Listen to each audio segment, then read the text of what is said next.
The Garleans are another matter altogether. So much for our alliance. It's sunk beyond the seabed.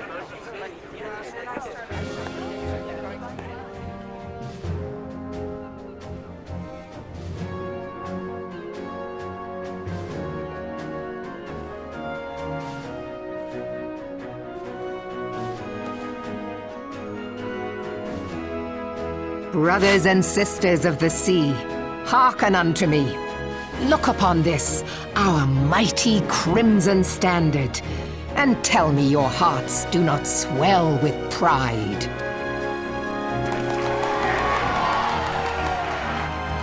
"700 summers have come and gone since our forefathers first ran aground in this fertile bay. In that time, guided by the Mother of Oceans, Limsa Lominsa has grown from humble fishing village to uncontested ruler of the 5 seas and beyond.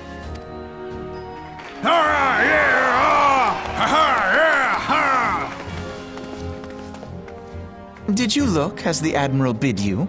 It is a rather stirring standard, I must say. The crimson field is meant to signify the blood of fallen crewmates, while the black longship represents a pirate vessel.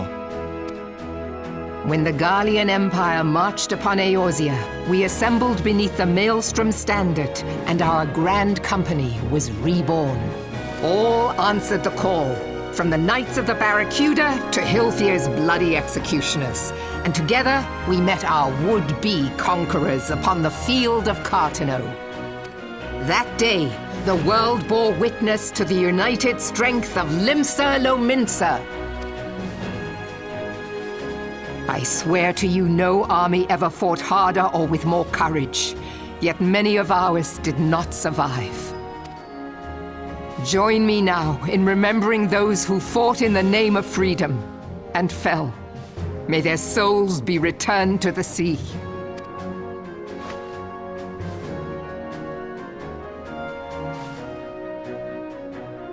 Freedom.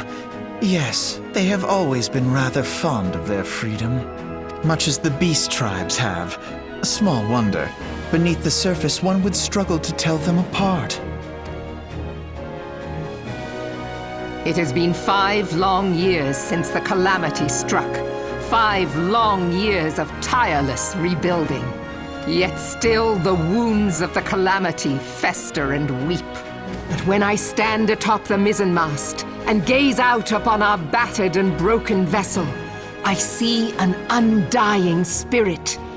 Did we not build all this from the wreck of the Gladiator all those centuries ago? Shall we not do so again? Yet there are those who would see this ship of ours sink beneath the waves of the restless Rotano. The Sahagin creep ashore seeking blood for their accursed god. Those fishback The Sahagin bastards! have risen? While the mines of Ogomero spew forth kobolds who push ever south, despoiling our lands as they go. These savage beast tribes will be the first waves to crash against our creaking hull. And behind them swells the grim tide of the Garlean Empire. Even now the curs fly their flags within our borders. Doubt not, but that they will be upon us ere long. We are well nigh surrounded. Yet there are those among us who would rather turn their swords against their crewmates than our cannons against our foes. How can we hope to repel our many enemies when mutiny breeds below deck? There is but one course left to us. One bearing that will bring us victory over the beast hordes and the Empire both, and see this ship safe to port. We must mend the rift the calamity has reopened twixt pirate and maelstrom, and stand fast with our adventurer brothers against the coming tempest. Mark ye well, a crew without unity is no crew at all. 'Tis but a mass of drowned men. To me, then, brothers and sisters of the sea, Gather beneath the undying crimson standard and pledge me your strength, your skill, your wisdom. And with the guidance of the navigator, this great vessel of ours shall ride the waves till sea swallows all. Long live the Admiral! Gather the lads! Oh, where's me cutlass? I'll follow ye to the seven hells, Admiral!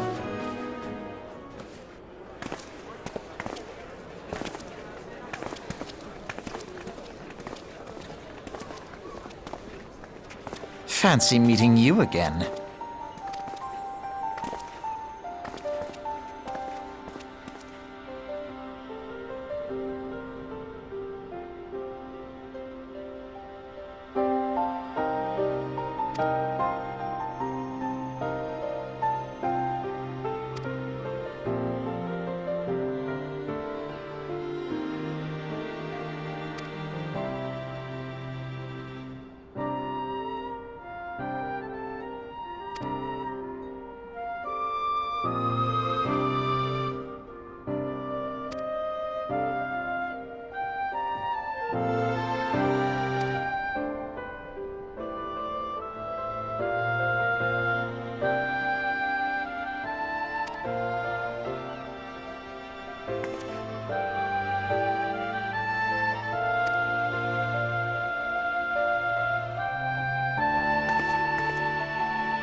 The gods only know what grand company our adventurer friend will keep.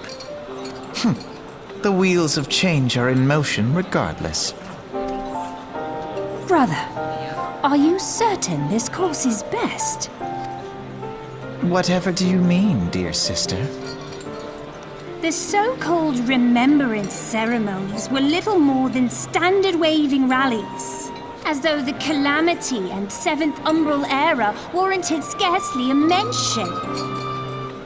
Well, of course they were standard waving rallies. Since you are so observant, mayhap you noticed what mention was made of the Warriors of Light? None. I I suppose they must have forgotten the heroes who spared Eorzea a fate worse than the calamity? No, dear Alize, they haven't forgotten these details. They have elected to omit them. Deep are the wounds the calamity inflicted upon Eorzea. So deep, in fact, that the realm still bleeds. Needless to say, the beast tribes and their primals do little to alleviate the pain. So, the task of salving Eorzea's wounds falls to the scions of the Seventh Dawn, with a little help from our friends, the Grand Companies. Remembrance will yield no remedy. If our world is to heal, we must put the horrors of the calamity behind us. Our grandfather would never entrust the fate of the realm to despots who rewrite history to their convenience.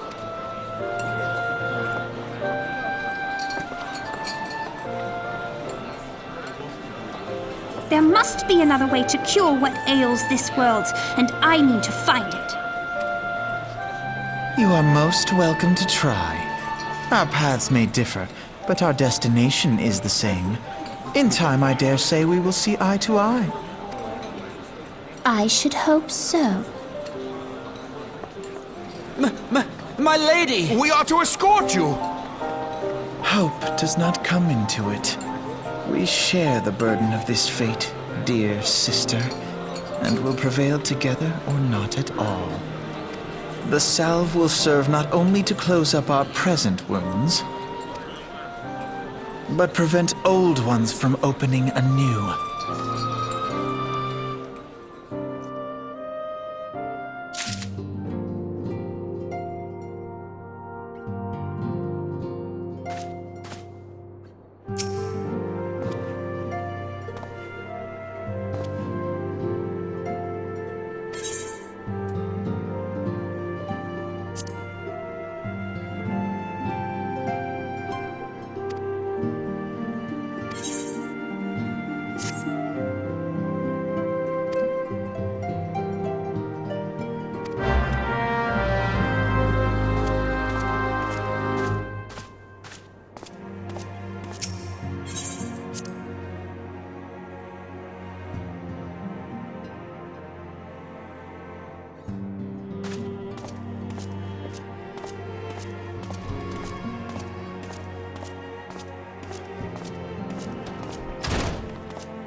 Now, having set aside the formalities, we have a favor to ask of you.